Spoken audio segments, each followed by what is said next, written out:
Hi, this is Everyday Expertise, and I'm Angela, and it's November, so it's time for NaNoWriMo, the National Novel Writing Month. Each year, hundreds of thousands of writers at all levels of their craft commit to write at least 50,000 words in 1 month, basically the length of a literary novel. Since NaNoWriMo is all about stimulating creativity and getting people creating, we've asked some participants to sit down and talk about their goals and experiences with this now international event. And our final guest of the month is artist, writer, and art instructor Marc Taro Holmes. Welcome. Hi, Angela. Thanks. So, I believe this is your first year participating in NaNoWriMo? That's right. I feel a little weird speaking for the group because I am first year actually writing. Yes. Yeah. How did you decide to get started? You know, I've always wanted to. I first heard about it, it's got to be 30 years ago, however long that thing's been around. I remember the story that I was buying a copy of Neuromancer and I saw the poster for NaNoWriMo and I thought that is an amazing idea. So I'm still in like college, must be 30 years ago, and every year I'm like, I'm going to do that, and I didn't have time. I went into visual arts, which means you have no time. And now finally, I'm actually writing fiction. So, yeah. That's cool. So what are you writing for NaNoWriMo this year? So I am starting, so I've done a lot of online groups in the visual arts. Yeah. So I'm used to this process of teaching yourself something by doing it. And I know that I like short, bursty things that I can do and finish. So I'm starting with short stories. And I'm trying to hit that target of 50,000 or whatever, close enough with a series of shorts. Yeah. So that's going to be your goal, the 50,000? Yeah. I figured I'd go for the official goal. I might be a little over, under, whatever fits with the stories. That's cool. Yeah. So how have you found it so far? We're about a little over halfway. Yeah. I mean, it's the ideal situation for me. I like these challenges. I do a lot of these online challenges. There's in the drawing space, Inktober is pretty famous. I was part of this thing called Urban Sketchers. So we have this whole psychology of going out together, doing things in a group. I mean, it's like, I always say it's like having a gym buddy, right? You need accountability buddy.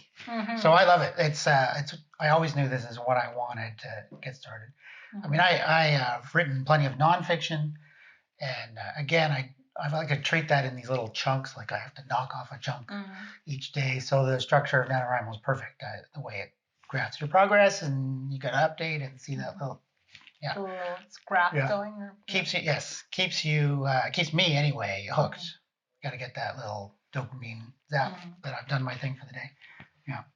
Do you mind if I ask you how far along you are? I think that I just did it. It's something like 27,000. So a little behind. Good. I think when I last looked at the thing, it says you will finish December 6th. So that's close enough. That's something, right? At least. I think with all these online things, you have to decide how many of the rules are important to you. So I'm not too strict about, just as long as you are motivated, that's the important thing. Of course. I'm not too strict about hitting the exact date. Go under, go over, it doesn't matter. And I never stop writing. It's just this project has this goal. So, yeah. So speaking of motivation, how are you staying motivated? Well, I mean, like I say, I love the way the project just does it for you.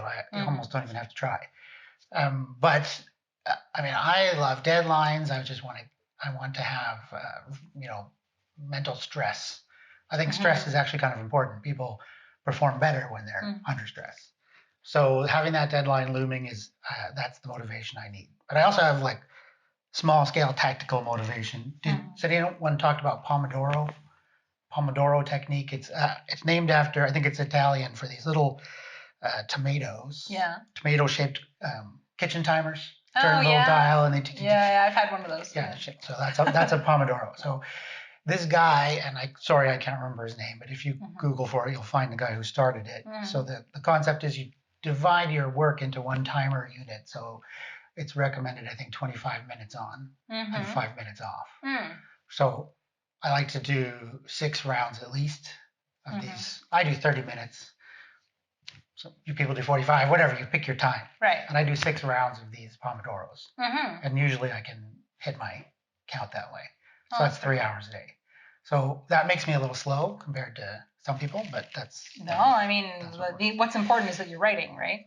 And that you would say is basically your routine that you've set up for yourself? When I'm on a deadline, whenever I have to get something done, I make a big spreadsheet of all the components that I need to do, so I can check them off as I'm doing them, and I make sure I'm doing my day's worth of these things. And I'm super analog, so I lay out some tokens, 6 tokens.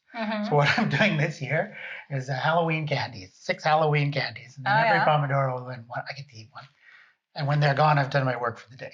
That's fantastic. Yeah. So that's little micro motivations. Yeah. So I really am on this robot that needs to be programmed by external forces. So it's like, do your duty. It's a reward system, basically. Yeah. But they have to be like completely arbitrary rewards. Yeah. I'm using these cookies right now, but if it has to be something that doesn't matter, that you don't take too seriously, but it's just like a way of ticking off the time. Right. That works. It's pretty cool. If it works for you, that's what's important, right? Yeah.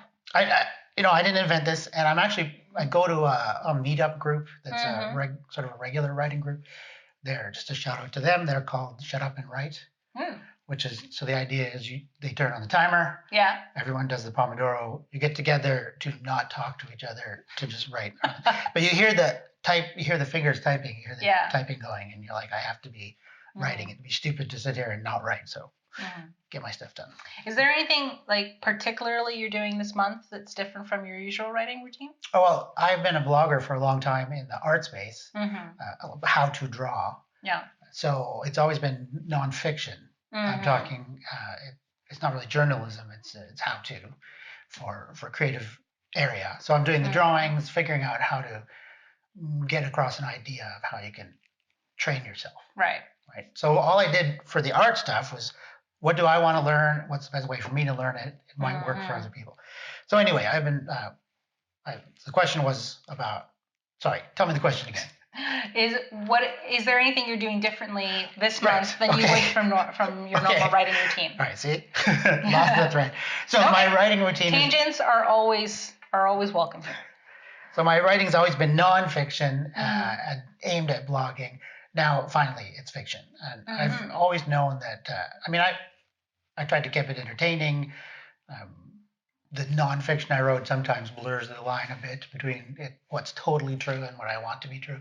But I've known for a long time I wanted to write fiction and reach that different or larger audience. And I've been working on outlines for a long time. So now it's time to execute. So finally it's fiction. It's just what I've always wanted to do. Are you finding it more challenging?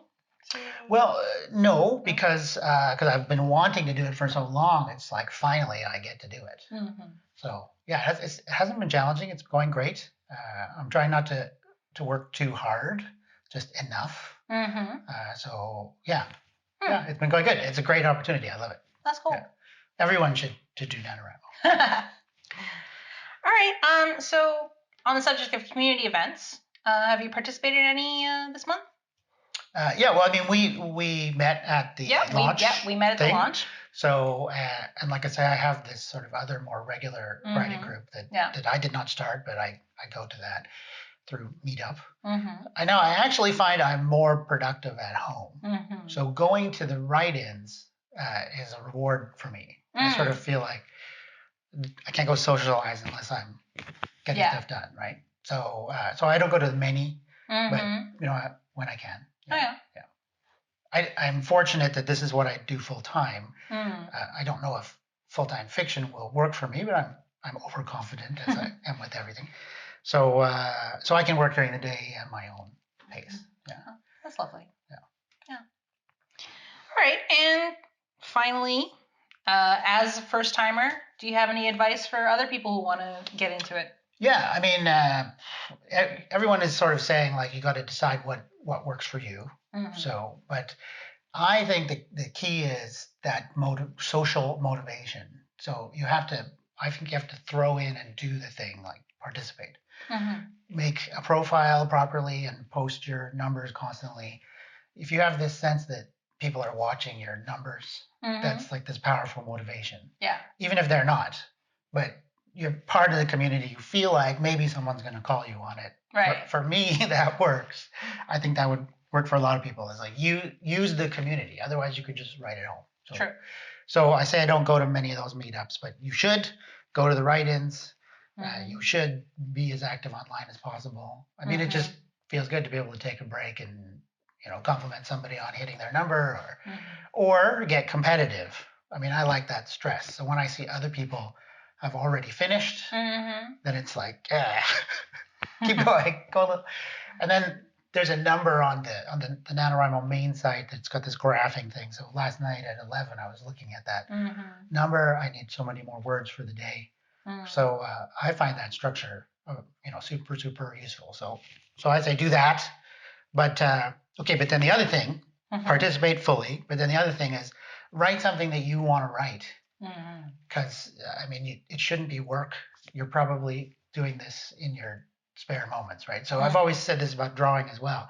You have to find the thing that you like so much that it's gonna motivate you. Right. So you can't be worried about whether it's a good story or a marketable story. You have to figure out what is the story that you want to read. So you're just like super excited to see it come together, right? Like it has to be its own reward, And then of course there's this thing about judging yourself. If you could somehow write the thing and not even read it, not ingest it. I say for drawings, like draw for a year, draw for 5 years if you could, and don't even look at the drawings. Because at the end of that time, when you look back, some of them are going to be amazing, and a lot of them are going to be those things that made you quit, right? So you have to be like super confident in yourself and non-judgmental of the results, and just move forward. Yep. But that being said, I do edit as I go because that's how I enjoy it. But you have to be able to look at your work and not evaluate it, not judge it. Just like accept it's amazing until afterwards. Yeah. That makes sense. Yeah. I think that's all really good advice. Yeah. Thank you. Kindness to yourself. Yeah, definitely. Thank you, Mark. Thank you everybody for watching. This has been Everyday Expertise. Bye. Thanks for watching. We hope you enjoyed this interview. Be sure to share this video with friends and colleagues who may also enjoy this topic. Let us know your thoughts by leaving a comment below or check the description for our social media.